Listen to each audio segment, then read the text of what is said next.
Valencia brings it in. Enter Valencia. Come on. রোমাঞ্চকর গোল শূন্য draw. ফুটবলে এর চেয়ে নিরস ফলাফল আর কি হতে পারে? স্কোরবোর্ডে 0-0, নেই কোনো গোল, নেই কোনো জয়, কিন্তু কানসাস সিটির রাতটা প্রমাণ করলো কখনো কখনো গোল না হওয়ার গল্পও হয়ে উঠতে পারে বিশ্বকাপের সবচেয়ে রোমাঞ্চকর গল্পগুলোর একটি। মাত্র 171 বর্গমাইলের ছোট্ট দ্বীপরাষ্ট্র কুরাসাও। বিশ্বকাপে প্রথমবারের মতো অংশ নেওয়া দলটি প্রথম ম্যাচে জার্মানির কাছে হেরেছিল 7-1 গোলে।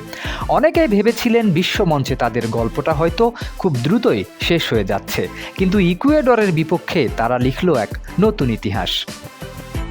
5+ স্টার রেটিং প্রাপ্ত দেশের সর্বোচ্চ বিদ্যুৎ সাশ্রয়ী ওয়ালটন এসি স্মার্ট কমফোর্ট এখন নেক্সট লেভেলে। ম্যাচ জুড়ে আক্রমণের পর আক্রমণ চালিয়েছে ইকুয়েডর।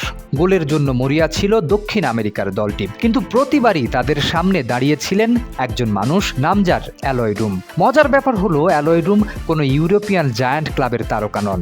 তিনি খেলেন যুক্তরাষ্ট্রের দ্বিতীয় স্তরের লিগে মায়ামি এফসির হয়ে, কিন্তু জাতীয় দলের জার্সি গায়ে চাপলেই যেন বদলে যান তিনি, হয়ে ওঠেন এক অদম্য প্রাচীর।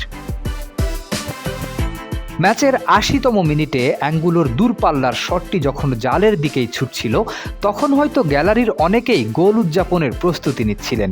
ঠিক সেই মুহূর্তে আকাশে ভেসে উঠে অবিশ্বাস্য এক সেভ করেন কুরাসাও গোলরক্ষক। সেটিই ছিল তার ম্যাচের 15তম সেভ, আর এই সেভের মধ্য দিয়েই ইতিহাসের পাতায় জায়গা করে নেন 37 বছর বয়সী এই গোলরক্ষক।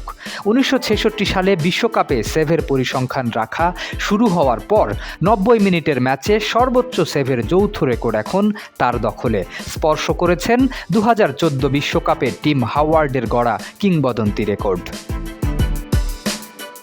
প্রথমবার বিশ্বকাপে এসে নিজেদের ইতিহাসের প্রথম পয়েন্ট তুলে নিল বিশ্বের অন্যতম বড় মঞ্চে। স্কোরবোর্ড বলবে ম্যাচটি শেষ হয়েছে 0-0 ব্যবধানে।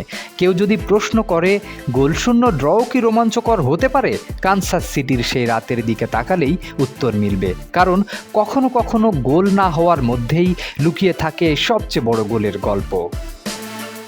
শরীফ উদ্দিন, ইত্তেফাক নিউজ।